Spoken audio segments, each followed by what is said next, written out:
Je disais, on écoute Iggy Pop pour deux raisons, et la deuxième raison, la voici. Iggy Pop et Michel Houellebecq, eh bien, ils se connaissent. Alors, sont-ils amis? On n'ira peut-être pas jusque-là, mais en tout cas, c'est un duo qui a pu exister. On en parle ce soir de Michel Houellebecq avec un documentaire, plutôt une enquête, dans Complément d'enquête, diffusé à 22h25 sur France 2. Moi, moche et méchant. Enquête sur l'écrivain, le poète, l'artiste complet, au sens large. Avec vous, Clément Castex, bonsoir. Bonsoir. Vous êtes journaliste, vous êtes vous-même auteur du documentaire, donc ce soir qu'on va entendre par extrait dans un petit instant. Nicolas Caro est également avec nous. Bonsoir Nicolas. Bonsoir. Vous êtes le monsieur livre d'Europe 1 avec votre émission hebdomadaire La Voix est libre tous les dimanches entre 14h et 15h. Michel Houellebecq, le moins qu'on puisse dire, c'est qu'il ne laisse personne indifférent. En général, on l'aime ou on le déteste. D'ailleurs, on pourrait parler d'Yann Moix dans cette rentrée littéraire, mais c'est sur Michel Houellebecq qu'on zoome parce que vous avez tenté de percer, vous, Clément Castex, le mystère Michel Houellebecq. Oui, ça n'a pas été simple parce que c'est un monument déjà, j'étais très honoré de travailler sur cet auteur. Et ensuite, c'est quelqu'un que tout le monde connaît, on connaît son visage, on connaît certaines de ses déclarations, on connaît parfois ses livres, mais on ne connaît pas grand-chose de son parcours. Et pourtant, c'est un des auteurs qui vend le plus de livres en France, et c'est l'auteur français qui vend le plus de livres à l'étranger. Vous l'avez rencontré? Je l'ai croisé 2 fois. C'est quelqu'un qui a refusé de nous parler. Qui parle pas trop aux journalistes. Non. Il y a 2 choses. Un, il a décidé de plus vraiment parler à la presse depuis 2 ans. Et la seconde, c'est qu'il n'aime pas beaucoup les biographies. Une biographie est sortie le concernant en 2005, et il a coupé les ponts avec ses amis qui avaient parlé, même pour dire du bien. Alors, on va entendre un extrait, et puis je vais donner la parole à Nicolas Caro dans un petit instant. Écoutons. C'est qui ces gens-là avec leur micro? Pourquoi vous êtes là? Barrez-vous, en fait. Non mais barrez-vous. On vous a pas demandé d'être là. Allez, partez là. On est là, tranquille. Il y a des journalistes qui viennent. Barrez-vous. C'est une vraie racaille. Voilà, ça donne le ton. Au moins, c'est clair. Oui, c'est un homme libre et il dit ce qu'il pense. Évidemment. Nicolas Caro, vous l'avez rencontré vous aussi il y a un an, Michel Houellebecq. Vous avez pu dialoguer un petit peu avec lui? Un tout petit peu. J'ai même pu lui tendre mon micro, mais c'est pas évident parce qu'effectivement, il refuse toute forme d'interview. Et moi, il se trouve que j'étais dans une remise de prix où il y avait beaucoup de grands journalistes littéraires très connus. Et en fait, je sais pas pourquoi, il a accepté de répondre à mes questions. Mais je me dis, en fait, avec le recul, que j'ai peut-être fait partie de son système, c'est-à-dire que peut-être qu'il a, j'en sais rien, je spécule, mais peut-être qu'il avait l'intention de dire aux autres, voyez, je fais ce que je veux. Si j'ai envie de répondre aujourd'hui à tel, je le fais. Peut-être demain ce sera vous, peut-être pas. Je fais ce que je veux. Ouais, c'est ça. Michel Houellebecq, c'est quelqu'un évidemment de singulier. On l'a dit, Clément Castex.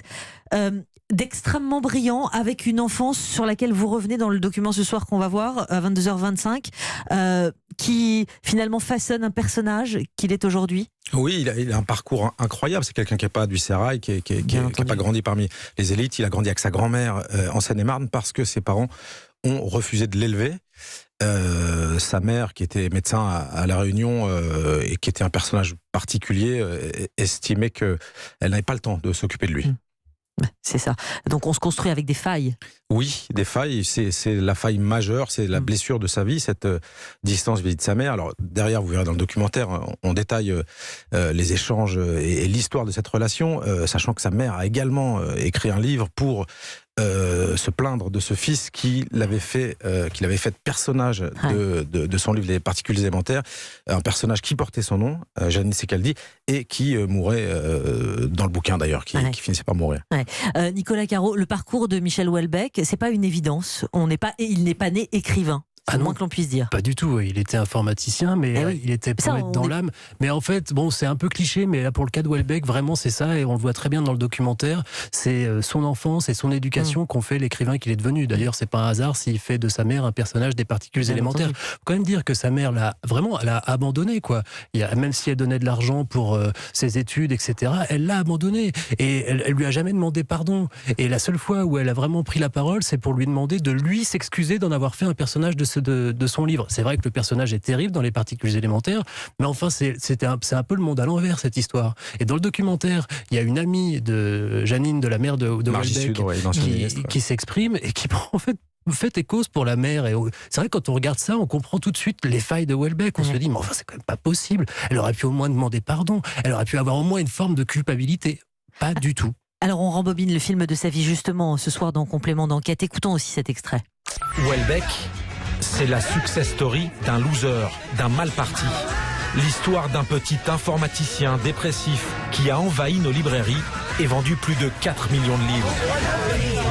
Quand on va à l'étranger, le romancier français qu'ils connaissent, c'est toujours Michel Houellebecq. Il est une catégorie à part. Je pense qu'il est un peu ce qu'a pu être à un moment Johnny Hallyday dans la variété française. Pour moi, c'est le plus grand écrivain français d'aujourd'hui, vivant.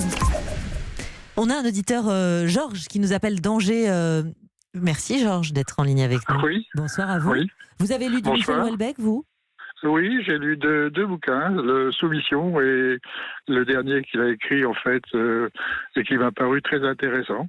Bon, j'ai trouvé j'ai apprécié sa forme d'écriture, surtout ses apartés de début de livre sur le dernier livre, je me souviens plus du titre, mais en fait, le dernier. Sérotonine, oui, par exemple. Et ensuite, si vous voulez, sa facilité d'écriture dans la totalité du texte, qui m'a apporté un plaisir immense à lire cet auteur. Et j'avoue que pratiquement, je n'ai pas lâché le livre du début à la fin, qui m'a fait à peu près une nuit de lecture. Voilà, je trouve que c'est un auteur qui capte l'attention, qui a une facilité d'écriture, qui cache derrière ses écritures certainement un homme torturé, un homme qui n'est pas appréhendé facilement, qu'on peut pas appréhender facilement, mais c'est ce qui intéresse d'ailleurs le lecteur et qui m'a beaucoup intéressé. Voilà ce que je peux dire sur Michel Houellebecq. Merci beaucoup Georges.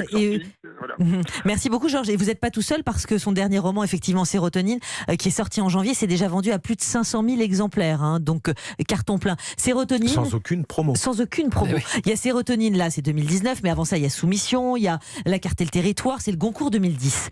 Avant ça, il y a La possibilité du Nil, il y a Plateforme, Les particules élémentaires. Tous ces titres de livres de Michel Houellebecq, on les connaît dans, j'allais dire, l'imaginaire collectif, on sait tous ce que c'est associé à Michel Houellebecq. Et Michel Houellebecq, dès peut-être extension du domaine de la lutte, ou peut-être juste après. Quel plus beau titre. Quel plus beau titre.